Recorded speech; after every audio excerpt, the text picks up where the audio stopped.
മാന്യ പ്രേക്ഷകർക്കും എൻ്റെ നവീന ചാനലായ മനപ്പുറത്ത് ജ്യോതിഷത്തിലേക്ക് സുസ്വാഗതം. ഈ ചാനൽ ഇതുവരെ സബ്സ്ക്രൈബ് ചെയ്തിട്ടില്ലാത്തവർ ദയവായി സബ്സ്ക്രൈബ് ചെയ്യുക. കൂടുതൽ വിവരങ്ങൾക്കായി ബെല്ലൈക്കൺ അമർത്തുക.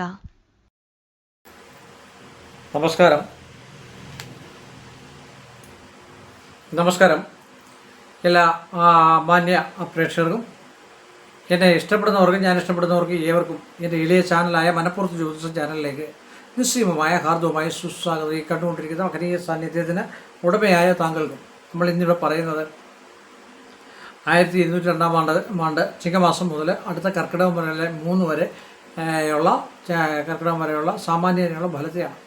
അപ്പോൾ അതിൽ ചിങ്ങമാസം ക്രോഡീകരിച്ചുകൊണ്ട് നമ്മൾ ഫലങ്ങളാണ് പറയുക. അപ്പോൾ നമ്മൾ ആയില്യ നക്ഷത്രത്തിനെയാണ് ഇപ്പോൾ പറയുന്നത്. ഒരു വർഷത്തേക്ക് ആയില്യ നക്ഷത്രത്തിന് എന്തായിരിക്കും ഫലമെന്നാണ് പറയുക. അത് സമ്മിശ്ര ഫലം വരും. ജാതക സംബന്ധമായിട്ടുള്ള വിഷയങ്ങളൊക്കെ നിങ്ങൾ അങ്ങനെ ഒരു ജ്യോതിഷിയെ കണ്ട് നോക്കി പരിഹാരം ചെയ്യുക. ഇതൊരു സൂചന മാത്രമാണ്, പൊതുഫലങ്ങളാണ്, അത് പ്രത്യേകം പറയുകയാണ്.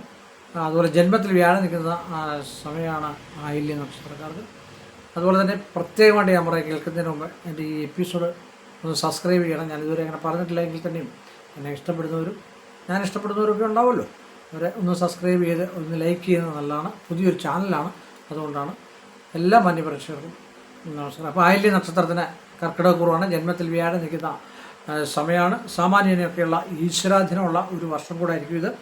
ആയില്യ നക്ഷത്രത്തിന് സ്വർണ്ണ വ്യാപാരികളിൽ അല്ലെങ്കിൽ സ്വർണ്ണ വ്യാപാരികൾ, പത്രപ്രവർത്തകർ തുടങ്ങിയവർക്ക് അനുകൂല സമയമാണ്. ഇത് ഞാൻ എഴുതിയിട്ടിട്ടാണ് പറയുക. ഓരോ മാസങ്ങളുടെയൊക്കെ ഞാൻ തന്നെ ഗണിച്ച് എഴുതിയ സാധനങ്ങളാണ്. യുവജനങ്ങളുടെ വിവാഹ കാര്യത്തിൽ തീരുമാനമാകും. സർക്കാരിൽ നിന്ന് പ്രതീക്ഷിക്കുന്ന ഉത്തരവ് ലഭിക്കാനുള്ള സാധ്യതാവസ്ഥയുണ്ട്. അർദ്ധ സർക്കാർ ജോലി കിട്ടാനൊക്കെയുള്ള കോപ്പറേറ്റീവ് അല്ലെങ്കിൽ അർദ്ധ സർക്കാർ അങ്ങനെയൊക്കെയുള്ള ജോലി കിട്ടാനുള്ള സാധ്യതയൊക്കെ വളരെയധികം കൂടുതലാണ്. അതുപോലെ തന്നെ പിതാവിൽ നിന്ന് സാമ്പത്തിക ധനസഹായം ലഭിക്കാനുള്ള സാധ്യതയുണ്ട്. ദൂരസ്ഥലത്തുള്ള ബന്ധുക്കൾ ഗ്രഹം സന്ദർശിക്കാനുള്ള സാധ്യതാവസ്ഥയുണ്ട്. സൽക്കർമ്മങ്ങളിൽ ഏർപ്പെടാനുള്ള സാധ്യതയുണ്ട്. വ്യവഹാരങ്ങളിൽ വിജയമുണ്ടാവും. വാഹനത്തിൽ നിന്നുള്ള വരുമാനം വർദ്ധിക്കും. ബസ് റൂട്ട് അങ്ങനെയൊക്കെയുള്ള പ്രൈവറ്റ് സംബന്ധമായിട്ടുള്ള വിഷയങ്ങളുണ്ട്. പുണ്യസ്ഥലങ്ങൾ സന്ദർശിക്കാൻ നിലവരും.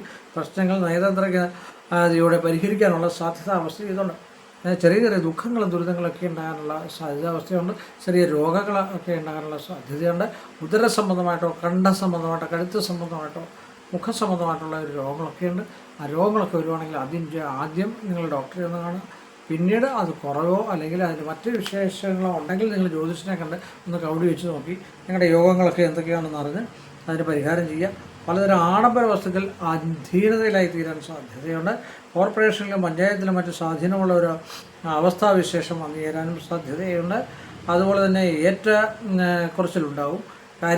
എല്ലാ കാര്യങ്ങൾക്കും ഒരു ഏറ്റക്കുറച്ചിലുണ്ടാവും. ക്ഷേത്ര സംബന്ധമായ ജോലി ചെയ്യുന്നവർക്ക് അനുകൂലമായ ദേവസ്വം ബോർഡിലോ അല്ലെങ്കിൽ അല്ലാതോ ഒക്കെയുള്ള നാനാജാതിക്കാരും, ഇപ്പോൾ മേൽശാന്തിമാരും തന്ത്രന്മാരും ഒക്കെ ഇപ്പോൾ നാനാജാതിയിലുള്ള ആൾക്കാരുണ്ട്, അല്ല ഒരു ബ്രാഹ്മിൺസ് മാത്രമല്ല. അപ്പോൾ അവർക്കൊക്കെ ഐശ്വര്യം ഉണ്ടാകാനുള്ള സാധ്യതയുണ്ട്. എല്ലാ കാര്യങ്ങളിലും ധീരത കാണിക്കാൻ ശേഷിയുണ്ട്. പട്ടാള, പോലീസ് ഇങ്ങനെയൊക്കെയുള്ളവർക്ക് പ്രമോഷനോ അല്ല എങ്കിൽ ഉന്നത പദവിയിലെത്താനോ അല്ലെങ്കിൽ ഉന്നത ഉദ്യോഗസ്ഥരിൽ നിന്നുള്ളൊരു പാരിതോഷികം കിട്ടാനൊക്കെയുള്ള സാധ്യതാവസ്ഥയൊക്കെ ഉണ്ട്. മറ്റുള്ളവരുടെ ആദരവിന് പാത്രീഭവിക്കുക. അതാണ് ഞാൻ പറഞ്ഞത്. മനസ്സ് നിറയെ ആദർശബോധം ഉണ്ടെങ്കിൽ പ്രവൃത്തിയിൽ പ്രായോഗികമാക്കാൻ വലിയ ബുദ്ധിമുട്ടാണ്. ഇതൊക്കെ ചെയ്യണമെന്നൊക്കെ ഉള്ളൊരു തോന്നലുണ്ടാകും. പക്ഷേ ഇതൊക്കെ അത് പ്രായോഗിക ബുദ്ധി അനുസരിച്ച് നിങ്ങൾ ചെയ്തോളൂ. അതല്ല ചെയ്യുക, നിങ്ങൾ മോശമാണെന്നല്ല പറഞ്ഞത്. ക്രെഡിറ്റ് സൗകര്യങ്ങൾ പ്രയോജനപ്പെടുത്തി വ്യാപാരം വികസിപ്പിച്ച് വീടിനെ സംബന്ധിച്ചുള്ള ചില പ്രധാന പ്രമാണങ്ങൾ കൈവശം വരാനുള്ള സാധ്യതയുണ്ട്. കാരണം എന്ന് വെച്ചാൽ പിതൃസ്വത്തോ അല്ലെങ്കിൽ മാതൃസ്വത്തോ ഒക്കെ എഴുതി കെട്ടാനോ അല്ലെങ്കിൽ നിങ്ങൾക്ക് നേരത്തെ ഉണ്ടായിരുന്ന പുതിയ സ്വത്ത് മേടിക്കാനോ അല്ലെ പുതിയ വീടും ഭൂമിയോ ഒപ്പിച്ച് മേടിക്കാനോ ഇതിനൊക്കെയുള്ള സാധ്യത കാണുന്ന സമയമാണ്. അതിനൊക്കെ പരിഹാരങ്ങൾ ചെയ്യണം. വിദേശ വ്യാപാരവുമായി ബന്ധപ്പെട്ടവർക്ക് അനുകൂലമായിട്ടുള്ള എക്സ്പോർട്ട് ഇമ്പോർട്ടൊക്കെ നടത്തുന്ന ആൾക്കാർക്ക് നല്ല സമയമാണ്. വ്യാപാരികൾക്ക് ഒരുവിധം നല്ല സമയമായിട്ടാണ് കാണുന്നത്. അതുപോലെ തന്നെ കോളേജ് ലെക്ചററെ, വാദ്യമാരെ, ഗുരുക്കന്മാരെ ഇവർക്കൊക്കെ നന്മയും ഐശ്വര്യം ഉണ്ടാകാനുള്ള സാധ്യതാവസ്ഥയുണ്ട്. കലാകാരന്മാർക്ക് തീർത്തും നല്ല പദവിയിലും ഉഗ്ര പദവിയിലും എത്താനുള്ള സാധ്യതയുണ്ട്. പല സങ്കടങ്ങളും മാനസികാവസ്ഥയൊക്കെ കായിക, സിനിമ, നാടക, ബാല്യ രംഗത്തൊക്കെ പ്രവർത്തിക്കുന്നവർക്ക് ഉണ്ടാകാനും ധനനഷ്ടങ്ങളെ ഉണ്ടാക്കാനും അതുപോലെ തന്നെ ശത്രുത സംബന്ധമായിട്ടുള്ള വിഷയം കൂടാനുള്ള സാധ്യത വളരെയാണ്. സ്വന്തം കർമ്മത്തിൽ നിന്നും ആ കർമ്മം നിങ്ങൾ ചെയ്ത തൊഴിലിൽ നിന്നും ഉണ്ടാകാനുള്ള സാധ്യതയുണ്ട്. നന്നായിട്ട് ഈശ്വരനെ വിളിക്കുക. ഹിന്ദു ആണെങ്കിൽ ആ രീതിയിൽ ചെയ്യുക, മുസ്ലിം ആണെങ്കിൽ അങ്ങനെ ചെയ്യുക, ക്രിസ്ത്യൻ ആണെങ്കിൽ ആ രീതിയിൽ ചെയ്യുക. സന്താനങ്ങളുടെ വിവാഹ കാര്യം തീരുമാനമാകും. ഷെയറുകളിൽ നിന്നുള്ള വരുമാനം വർദ്ധിക്കും. രക്ഷിതാക്കളുടെയും ഗുരുജനങ്ങളുടെയും അവഗണിച്ചുകൊണ്ട് അവനവൻ്റെ താല്പര്യം സാധിക്കാൻ പ്രവണതയുണ്ട്. ടെസ്റ്റുകളും ഇൻ്റർവ്യൂവിലും ഒക്കെ പാസ്സാകാനുള്ള സാധ്യതാവസ്ഥയുണ്ട്. പരസ്യങ്ങളുടെയും എഴുത്തുകളുടെയും അടിസ്ഥാനത്തിൽ വിവാഹാലോചനയും നിശ്ചയവും ഒക്കെ നടക്കാനുള്ള സാധ്യതയുണ്ട്.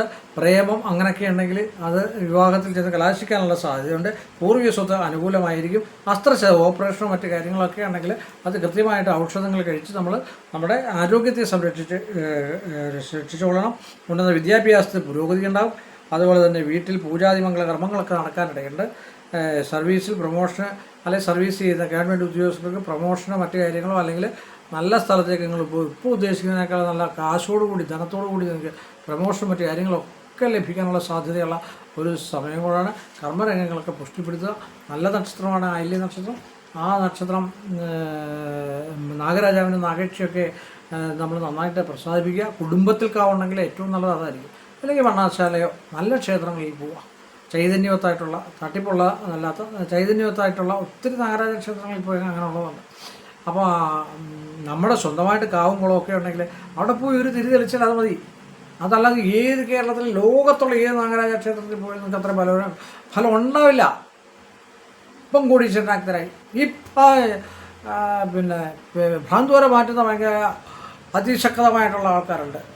വലിയ ദൈവത്തിന് തുല്യതാണെന്നൊക്കെ പറയുന്നത്. അത് ചുമ്മാതാകണം.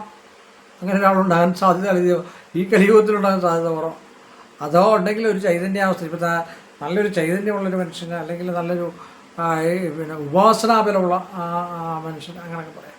അതുകൊണ്ടല്ലേ ഉപാസനാബലം ശക്തിയൊക്കെ ഉള്ള ആൾക്കാരെ കൊണ്ട് തകിടുകളും മറ്റു കാര്യങ്ങളൊക്കെ ചെയ്യിപ്പിക്കാവും. പ്രശ്നങ്ങളൊക്കെ നോക്കിക്കാവും. അല്ലാതെ ധനത്തിന് വേണ്ടി മാത്രം ഇരിക്കുന്നത് അല്ലാതെ സത്യവുമായിട്ടുള്ള ഒരുപാട് ജ്യോതിഷന്മാരില്ലേ ഇന്ന് കേരളത്തിൽ. അവിടെയൊക്കെ നാനാജാതിയിൽപ്പെട്ട ആൾക്കാർക്കുണ്ട്. ഇഷ്ടമുള്ളവർക്ക് ഇഷ്ടമുള്ളതും NSകാർക്ക് NSകാരായിട്ടുള്ള ഇഷ്ടം പോലെ ഉണ്ട്. SNDPക്കാർക്ക് SNDPയുടെ ഇഷ്ടം പോലെ ഉണ്ട്. APMSകാർക്ക് APMSകാരോട് ഇഷ്ടം പോലെ ഉണ്ട്. നിങ്ങൾക്ക് ഏത് താല്പര്യമോ അതിൽ പഠിച്ച ജ്യോതിഷം എടുക്കില്ല. ഇത് ജ്യോതിഷം എന്ന് പറഞ്ഞാൽ അമാനുഷിക ചക്കതിയൊന്നുമല്ല. കണക്കറിയാമെങ്കിലേ ഗ്രഹനിലയും ജാതകവും സ്ഫുടങ്ങളും ഒക്കെ ഗണിക്കാൻ പറ്റുള്ളൂ. അതൊക്കെ നമ്മൾ ശ്രദ്ധിക്കുക. മറ്റൊക്കെ പറയുന്നതെന്ന് പറഞ്ഞാൽ അതൊക്കെ നിങ്ങളുടെ ബുദ്ധിയും എന്താ പറയുക ഇതൊക്കെ അനുസരിച്ച് ആലോചിച്ച് ചെയ്യുക. അപ്പോൾ നാഗരാജാവിൻ്റെ നാഗേക്ഷിയെ പ്രസംഗിക്കുക. മഹാവിഷ്ണുവിനെ ഏടനിൽക്കുന്നതുകൊണ്ട് മഹാവിഷ്ണുവിന് പാൽപ്പായസം, തുളസിമാല, തൃക്കൈവെണ്ണ ഇങ്ങനെയൊക്കെ ചെയ്യുക. അതുപോലെ പിന്നെ വ്യാഴാഴ്ച ഒരിക്കലെടുക്കുക.